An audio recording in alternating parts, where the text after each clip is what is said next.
북한에서 그저께죠. 또다시 그 정전기념일이었나요? 그날 또다시 소위 ICBM 대륙간 탄도 미사일을 시험 발사했는데 이번엔 또다시 성과를 그네들 쪽에서 본다면 대단한 성과를 이룬 것 같아요. 미국이 아주 많이 화가 났죠. 미국보다 더 화가 난 이는 우리나라의 국민들이고 국민을 이렇게 끌어가야 할 대통령도 몹시 흥분한 상태예요. 그분은 본래 그 북한과의 대화에 좀 더 많은 노력을 기울이려는 어떤 건 나름대로의 대북관 혹은 통일관을 가지고 있는 분인데 그 전날 성주의 사드 기지를 건설하는 과정에서 환경영향평가가 좀 부족하다. 그래서 환경영향평가를 더 하겠다. 사드 기지 건설을 1년 유보시켰다는 그 청와대의 발표가 있었죠. 그러나 그저께 북한이 시험 발사했던 ICBM 건으로 인해서 선거 전부터 그토록 사드 배치에 대해서 약간은 부정적인 견해를 가지고 있던 문 대통령마저 이제는 이 성주의 사드 배치가 최저선이다. 우리를 보호할 수 있는 우리 안보의 최저선이다. 그래서 빠른 시간 안에 사드 배치를 완료할 것을 명령했다고 알려져 있습니다. 그만큼 지금 북한과의 어떤 그 접점 상태는 대단히 불안한 상황이라고 알려져 있어요. 미국도 상당히 오랫동안 참고 있는데 더 겁나는 것은 혹시 미국이 북한 김정은을 비롯한 그 정치 군사 지도부를 핀셋 타격을 하지 않겠느냐라는 것 때문에 우리가 살아가는 게 굉장히 지금 불안한 위치에 있습니다.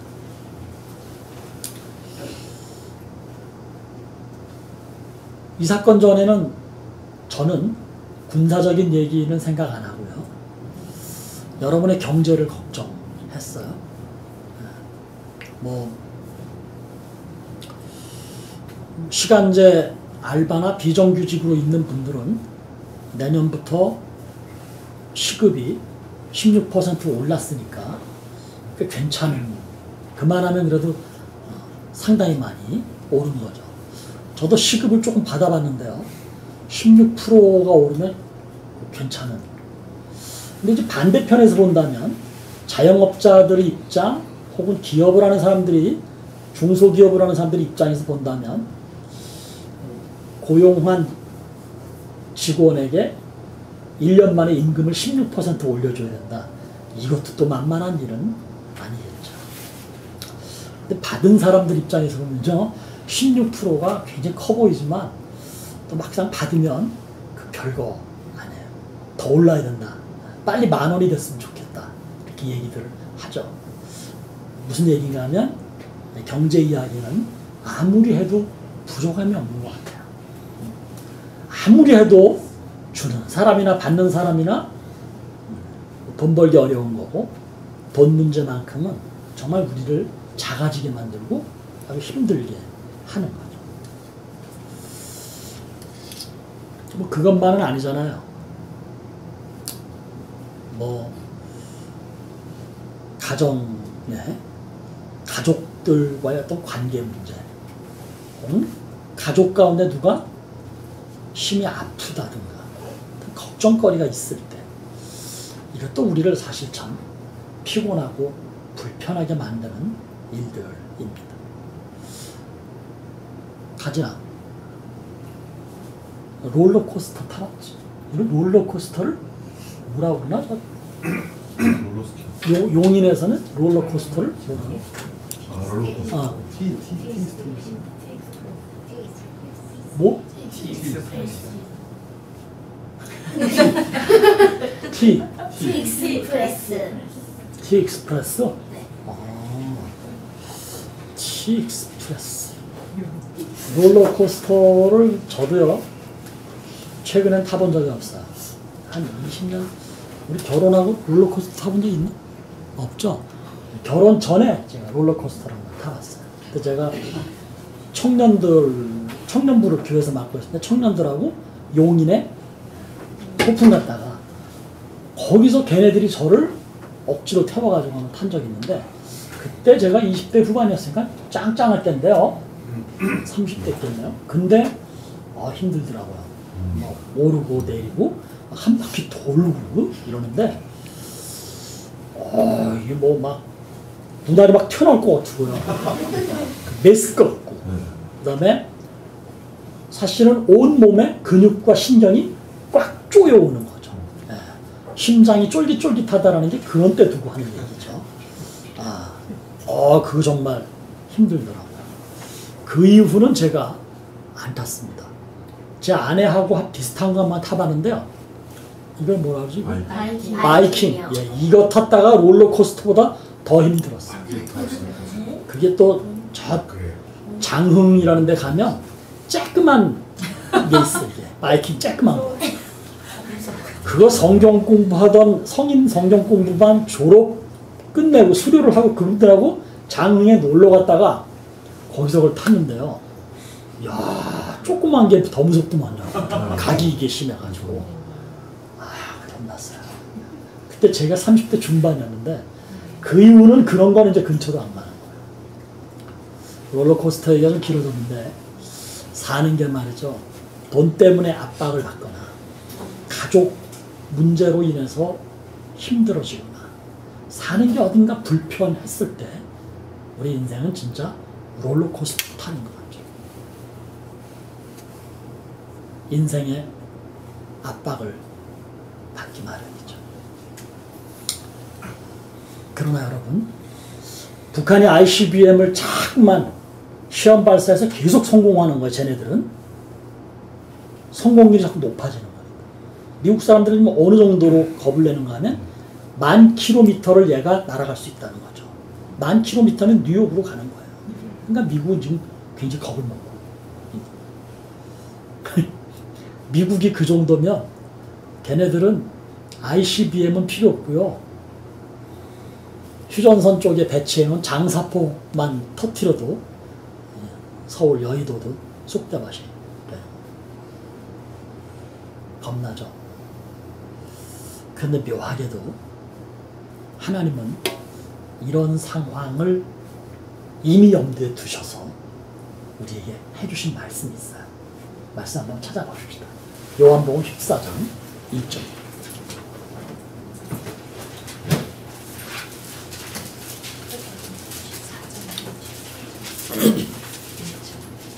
요한복음 14장 1절 말씀 같이 한번 읽어보겠습니다.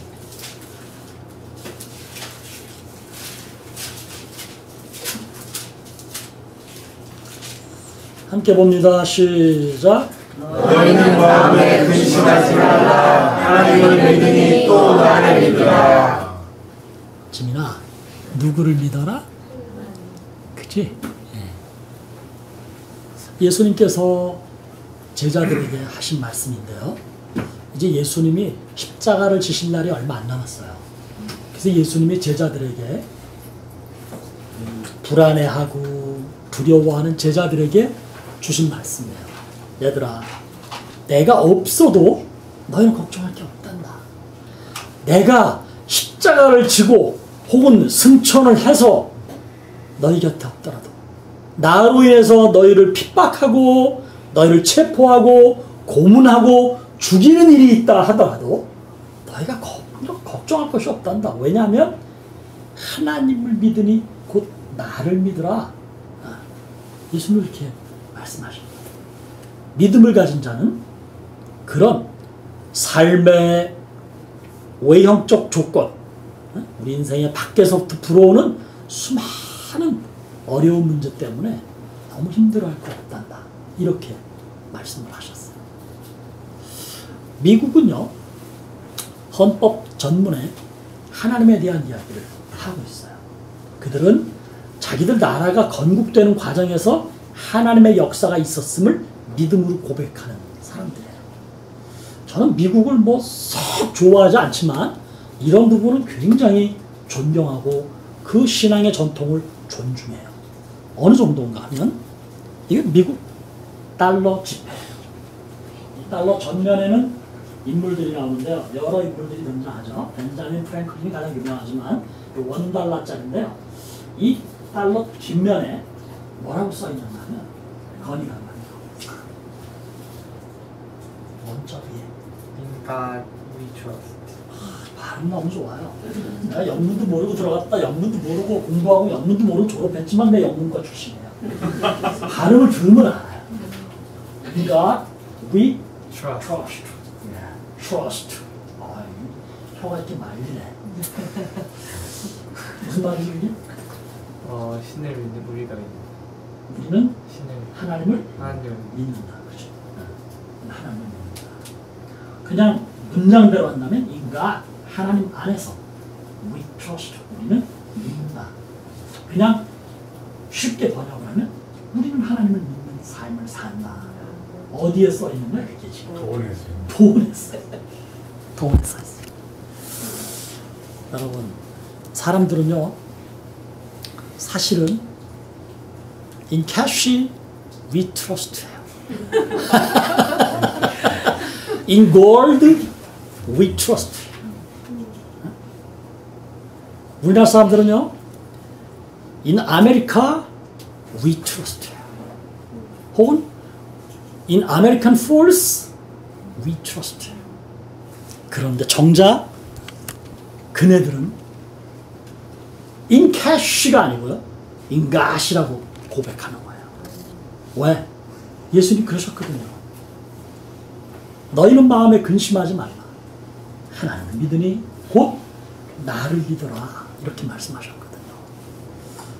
왜 미국 사람들은 그걸 지폐에도 써놓고 고백을 하는데 믿음을 가진 한국교회와 한국교회 그리스도인들은 이걸 제대로 고백 안 하고 사는 것 같이 보여요?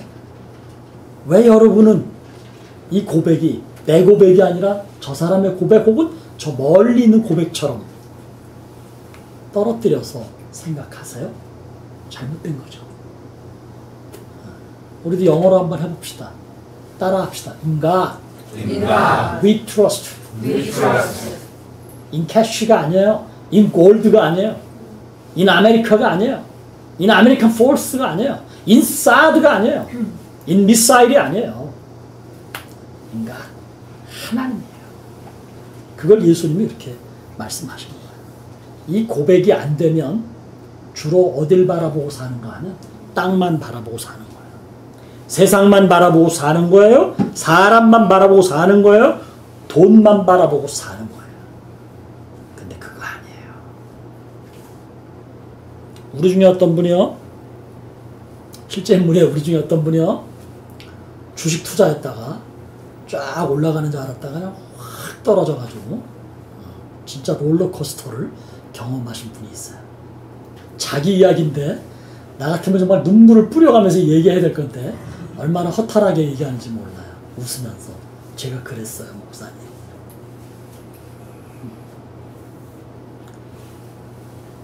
은행 통장 혹은 우리가 가지고 있는 주식 혹은 우리가 가지고 있는 부동산, 그렇게 썩 신뢰할 만한 것이 못 된다라고 하는 것, 이 자리에 아마 40년쯤 세상을 살아보신 분이라면 그런 경험 한두 번은 해봤으리라고 저는 알고 있어요.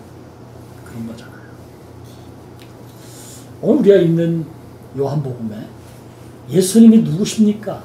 를 선포하고 선언하는 사도 요한을 통하여 오늘 주시는 말씀은 예수님은 이 앞에서 빛이라고 얘기했어요. 그런데 사도 요한이 그 두 번째는 또 뭐라고 얘기하는가 하면 그분은 빛은 빛인데 어떤 빛이냐면 진짜 빛이다.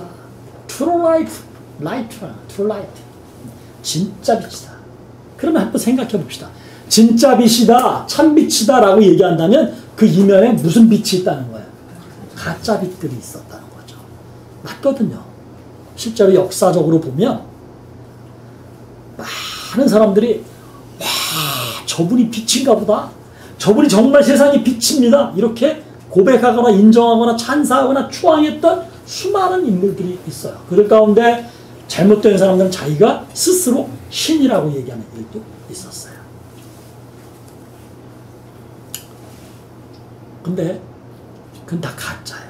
가짜 빛은 어떤 거냐면 한시적이에요. 잠시 동안 뭔가 반짝반짝 비추는 게 있었죠. 그러나 시간이 지나면 그 빛은 빛의 힘을 잃어버려서 더 이상 비추지 못하는 거예요. 어떤 빛은 비추는 것도 없는데 괜히 마치 비추는 것처럼 폼 잡았던 그런 빛들도 많이 있어요. 이건 다 뭐냐면 가짜 빛이에요. 예수님을 왜 진짜 빛입니다, 참 빛입니다 라고 얘기하는가 하면 예수님은 태초부터 지금까지 그 빛이 밝기를 잃어버린 적이 없는 거예요. 영원한 빛이세요. 그래서 사도 요한이 그분을 빛이라고 얘기하는 거죠. 여러분, 우리가 믿는다라고 고백하는 것은 잠시 있었던 빛이 아니고 잠시만 비추는 것처럼 보이는 게 아니고 태초부터 지금까지 끊임없이 우리 내면, 우리의 삶, 우리의 미래, 우리가 원하는 비전, 그 모든 것들을 비춰 주시는 예수 그리스도이시기 때문에 이 사도 요한은 그분을 진짜 빛입니다 라고 고백하고 말씀을 통해서 선포해 주신 거예요. 문제는 사도 요한이 그런 얘기를 해요. 그분이 진짜 빛이신데 사람들 중에는 그분이 빛인지 모르는 사람들이 많더라 하는 얘기를 하시는 거예요. 한번 생각해 봅시다. 우리 한번 눈 한번 이렇게 감아 볼래요? 눈을 이렇게 감으면 컴컴해요. 근데 여러분, 우리는 눈은 감았지만 이 안은 환해요. 눈은 감았지만 환한 기운이 느껴져요? 안 느껴져요? 느껴지죠? 그 정상이에요. 나는 안 느껴지는데요. 그럼 비정상이에요. 그러면 어쩌면 이제 눈 뜨세요. 태생적인 시각장애인일 수 있어요. 태어날 때부터 시각장애인인 사람은 빛이 뭔지를 모르기 때문에 빛을 전혀 느낄 수가 없습니다. 그러나 후천적 시각장애인, 즉 눈을 잘 세상을 보고 있다가 병으로 인해서 시력을 잃어버린 사람들은 상당 기간 동안 보지는 못해도 빛을 느낄 수 있다고 해요. 왜? 학습된 기억이 살아있기 때문이죠. 그리고 뭔가 혼하게 자꾸 비추는 게 있는 거죠. 빛이란 건 그런 거죠. 빛은요, 캄캄한 어둠이 있지만 빛이 탁 비추면 바로 그 순간 어둠은 물러가는 거예요. 그리고 비추어지는 거예요. 그런데 진짜 빛이 세상에 왔는데 그 빛을 모른다. 빛이 어디 있어? 뭐가 빛이야? 나는 모르겠는데? 라고 이야기한다면 이거 둘 중에 하나죠. 빛이 가짜거나 빛이 진짜라면 그 빛을 존재를 모르겠다고 하는 그게 가짜거나 둘 중에 하나죠. 근데 사도 요한은 뭐라고 선포했어요? 예수님은 참 빛이라고 했어요. 진짜 빛이라고 얘기했어요. 그러니까 진짜 빛이 세상에 와서 세상을 비추고 나를 비추고 있음에도 불구하고 그 빛을 느끼지 못하거나 자각하지 못한다면, 인식하지 못한다면 그가 뭘 하고 있는 거죠? 거짓말하고 있는 거죠. 이런 거예요. 손바닥으로 하늘을 가린다, 손바닥으로 해를 가린다는 얘기 여러분 아세요? 그 무슨 얘기인가 하면요, 내가 뭘 잘못했거든요. 그런데 그 잘못을 덮기 위해서 뭔가 말도 안 되는 이유를 막 불러대는 거예요. 이런 경우를 두고 뭐라고 하냐면 손바닥으로 하늘을 가려라, 손바닥으로 해를 덮어라 이렇게 얘기해요. 그럼 해를 이렇게 하늘을 딱 가렸다고 생각을 해보세요. 그러면 사람들은 어떤 착각에 빠지는가 하면 남들이 자기를 못 보는 걸로 착각을 하는 거예요. 보나 안 보나지? 다 보죠. 근데 손바닥으로 하늘을 가려놓고는 자기가 그 하늘을 못 본다고 해서 남들도 그 하늘을 못 보는 것처럼 자기가 자기 자신을 못 느낀다고 해서 남들도 나를 마치 모를 거라고 착각하는 바보 하는 짓을 손바닥으로 할 리가 있나. 여러분, 빛이 세상에 와서 다 비추는 마치 빛이 없는 것처럼, 빛을 모르는 것처럼 저게 뭔데 빛이라고 그래? 라고 이야기하는 것은 이런 사람을 이야기합니다. 사도 요한은 참빛이 세상에 오셨습니다. 더러 사람들 가운데는 그 빛을 모른다고도 하고 없다고도 하고 거짓말하는데, 여러분, 그 빛은 우리에게 오셔서 우리를 환히 비추고 있습니다. 이렇게 고백하는 거예요. 그 다음에 이제 나오는 12절 말씀이 너무나 유명한 말씀이에요. 우리 같이 한번 암송합시다. 그러면 또 좀 부끄러우니까 보고 읽어봐요. 영접하는 자 시작. 영접하는 자 곧 그 이름을 믿는 자들에게는 하나님의 자녀가 되는 권세를 주셨으니. 네, 뭐가 되는 권세요? 하나님의 자녀가 되는 권세를 주신다고. 이 12절 말씀 정말 위대한 위대한 선포고요. 정말 중요한 말씀인데 첫 구절이 뭔가 하면 영접하는 자. 규원아, 영접한다라는 말이 무슨 말이야? 응? 만난다. 조금 더 나가면 내가 만나서 환영해 주는 거야. 반갑게 맞아주는 거지. 오, 오셨어요. 어서 오세요. 여기가 저희 집이에요. 들어오세요. 문 열어주는 거. 이런 걸 이제 우리는 영접한다, 맞아들인다라고 얘기를 해요. 빛이 세상에 왔는데 그 빛을 영접하는 사람에 대해서 이야기하는 거예요. 아까도 얘기했죠. 빛이 나를 비추고 있으면 내가 그 빛을 영접하고 말 게 없어요. 사실은 그 빛은 그냥 내게 찾아오셔서 나를 비추시는 거예요. 그런데 모자라는 사람들, 나쁜 사람들 가운데는 나를 자연스럽게 비추는 이 빛을 빛이 아니라고 얘기하거나 빛이 나를 비추는 걸 모르겠는데? 라고 얘기하거나 무슨 소리 하는 거야? 딴소리 하는 뻔한 거짓말을 하는 사람들이 세상에 많더라는 거예요. 그러니까 그 사람들이 예수님을 욕하고 예수님을 인정하지 않고 나중에는 심지어 예수님을 십자가에 못 박아버린 사람들이잖아요. 그들을 향하여 사도 요한이 예수님은 이런 분입니다를 선포하는데 그에게 오늘 빛이라는 얘기를 하고 있는 거예요. 그러면서 이제 말하기는 너희는 이제라도 돌이켜서 그 참빛 대신 예수 그리스도를 영접해라 이렇게 말씀합니다. 이 영접한다는 말은요 사실 우리 식으로 한자인데 해석을 하면 맞아들인다, 조금 더 수식을 하면 아주 기쁘게 맞이한다 이런 표현이에요. 그러나 헬라어의 영접한다는 표현은 좀 더 심각해요. 어떤 의미를 담고 있는가 하면 전인격적으로 인정한다 이런 뜻을 가지고 있어요. 우리 친구들에게 전인격이라는 말이 조금 생소하거나 어렵거나 남의 말 같을 거예요. 이걸 제식으로 조금 바꾸면 생명을 걸고 그 존재를 인정한다라는 거죠. 지민아, 예수님이 널 사랑하는 줄 믿느냐? 얼만큼 믿냐?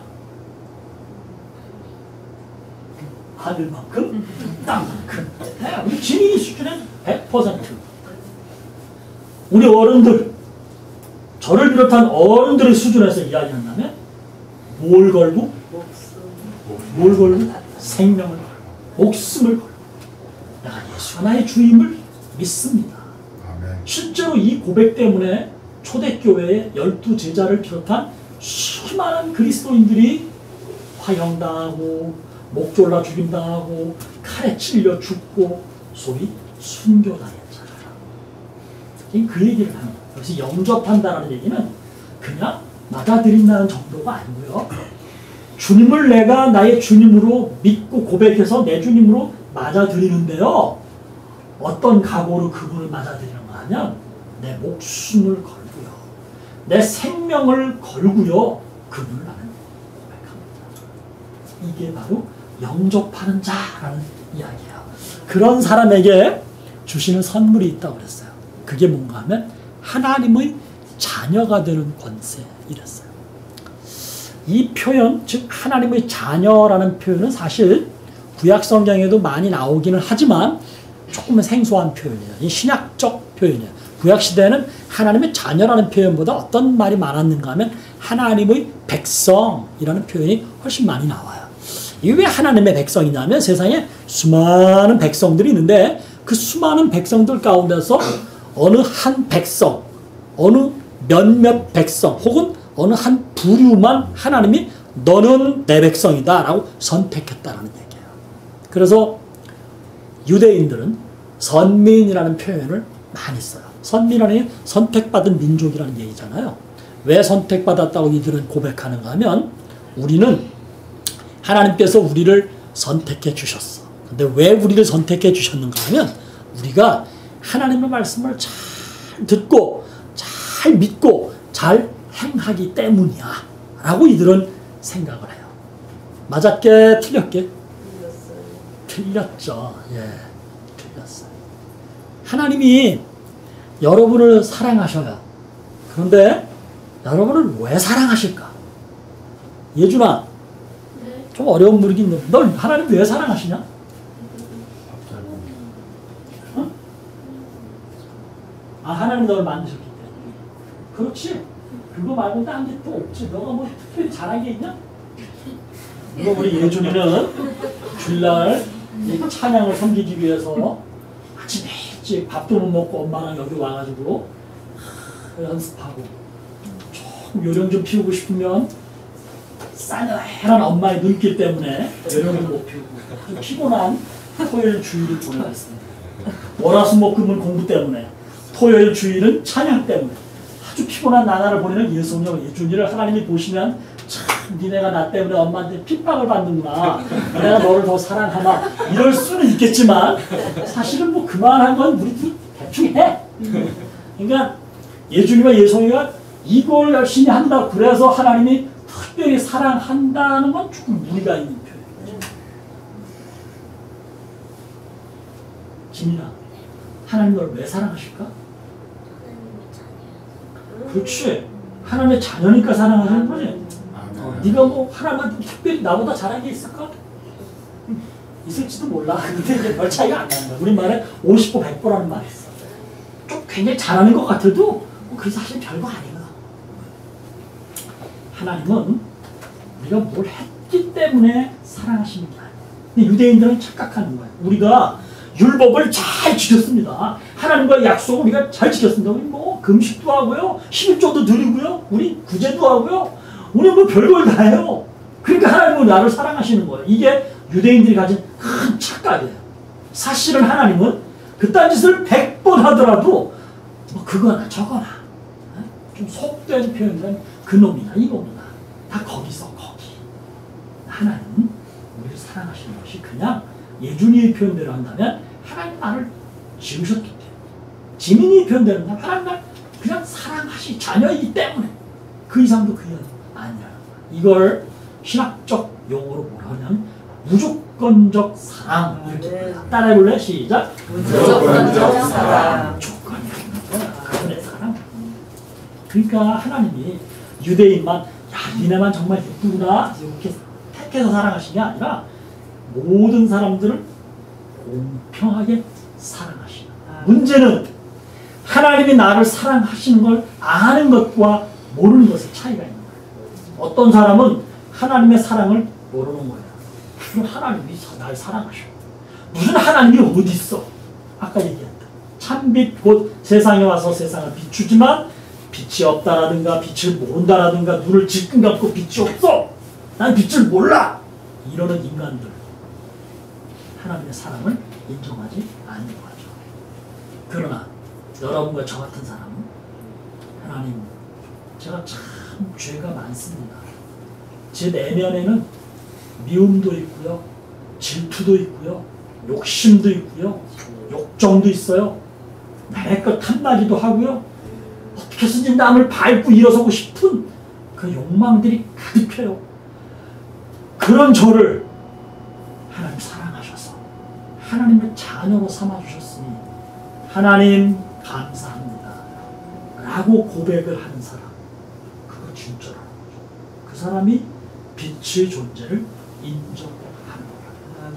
성경은요, 영접하는 자라고 선포하면서 곧 그 이름을 믿는 자들에게는 하나님의 자녀가 되는 권세를 주셨다 말씀하시죠.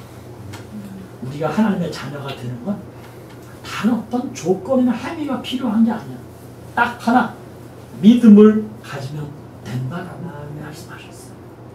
그가 하나님의 자녀가 되는 권세를 누리는 사람들이에요. 행위 문제는 다음이에요. 믿음으로 내가 하나님을 나의 아버지, 나의 창조주, 나의 구원주라고 고백을 하는 사람이라면, 그래서 그분으로부터 사랑을 받고 구원을 받았다면 구원받은 자답게 세상을 살아야 되는 거예요. 학교에서 지민이에게 교장 선생님이 표창장을 주는 거예요. 이 어린이는 너무나 모범되기에 이 상과 상품을 드립니다. 전 교생이 모인 자리에서 이만한 상장을 막 줬어요. 그리고 다 박수를 막 치는 거예요. 그 다음부터 이제 친구들은 지민이를 볼 때 뭐라고 생각할까? 아, 쟤는 뭘 받으네? 학교에서 교장 선생님께 모범상을 받은 아이. 그럼 지민이는 그 다음부터 어떻게 해야 될까? 말하는 거며 행동하는 게 좀 어떨까? 좀 피곤해지겠지. 조심스러워지겠지. 뭘 막 하다가 내가 모범생인데 이렇게 되는 거잖아. 우리가 예수를 믿는 건 그런 거예요. 하나님이 나를 사랑하시는데 내가 하나님의 사랑을 받아서 구원을 누리고 있는데 하나님의 자녀가 된 권세를 누리고 있다면 하나님의 자녀답게 살아야 되는 거죠. 아멘. 그러니까 말도 조심해서 해야 될 수 있고 행동도 잘해야 되는, 인격이 뭔가 달라져야 되는 거예요. 아멘. 오늘 말씀을 통해서 우리 자녀가 되는 권세를 주셨으며 그 권세를 누려라 라고 말씀하시면요, 아멘. 힘들어. 아, 학교 가면 맨날 그냥 공부 때문에 힘들고 안 되는 것 때문에 힘들고 친구 관계 잘 안 풀려서 좀 힘들고 어른들 같으면 뭐 직장 생활 정말 힘들고 사업 좀 하려면 맨날 그냥 힘들고 은행 가서 뭐 대출 좀 받으려면 그 잘 안 풀리고 말이죠. 이거 팔아야 되는데 안 팔리는 거야 그냥. 응? 가족 중에 그냥 마음에 안 맞아가지고 그냥 속이 상하고 가족 중에 그냥 애가 하나 있는데 그냥 참 말도 안 듣는 것 같고 그냥 가족 중에 누가 아파. 차라리 내가 아픈 게 나은데 내 아이가 아파. 엄마는 맨날 눈물 흘려. 다 괜찮아. 저 북한의 김정은이가 자꾸만 뭘 쏴서 올려가지고 이제 돈도 벌만큼 벌었고 장사도 잘 되고 사업도 잘 되고 살 만큼 살 것 같은데 저놈이 또 언제 터뜨리면 다 박살나. 어떻게 이거 심장이 쫄깃쫄깃해지면서 사는 게 불편하고 힘들지. 그런데요, 성경은 그런 때 나는 캐시만 믿을 거야? 나는 뱅크만 믿을 거야? 나는 대한민국 군대의 힘만 믿을 거야? 아유, 그 군대 갖고 내가 써? 아메리칸 포스가 있어야지. 미국 군대가 와야지. 미사일이 와야지. 사드가 와야지. 정말 말씀. 사드가 성주가 아니라 대한민국 전체로 사드를 도배한다고 해도 하나님이 지켜주시지 않으면 이 나라, 이 민족, 나와 내 가족, 안위는 보장할 수 없다. 아멘. 아멘. 그러니까 우리는 어디를 봐야 되는가 하면 하나님을 바라봐야 한다. 하나님을 바라보는 사람, 하나님을 바라보는 인생, 그가 바로 영접하는 자고요. 그가 하나님의 자녀가 된 사람이에요. 아멘. 우리 한 가족의 어른들만 아니라 자녀 세대도 엄마처럼 아빠처럼 끝까지 하나님을 믿으면서 살겠습니다 라고 하는 믿음의 고백으로 하나가 될 수 있기를 주님의 이름으로 축복합니다. 아멘. 하나님 감사합니다. 영접하는 자 곧 그 이름을 믿는 자에게는 하나님의 자녀가 되는 권세를 주신다고 약속하셨습니다. 약속대로 저희는 예수를 나의 주 나의 하나님 나의 그리스도로 고백하며 하나님의 자녀가 되었음을 믿습니다. 아멘. 그래서 오늘 우리가 이 어려운 세상에서도 힘겹고 상하고 아프고 복잡하고 불편한 상황에서도 하나님을 믿으며 내면의 평강을 유지할 수 있습니다. 주님 감사합니다. 우리 나무가족 모두가 어린 아이들에 이르기까지 이런 믿음의 삶을 살아갈 수 있도록 은혜 베풀어 주시옵소서. 아멘. 예수님의 이름으로 기도드립니다. 아멘.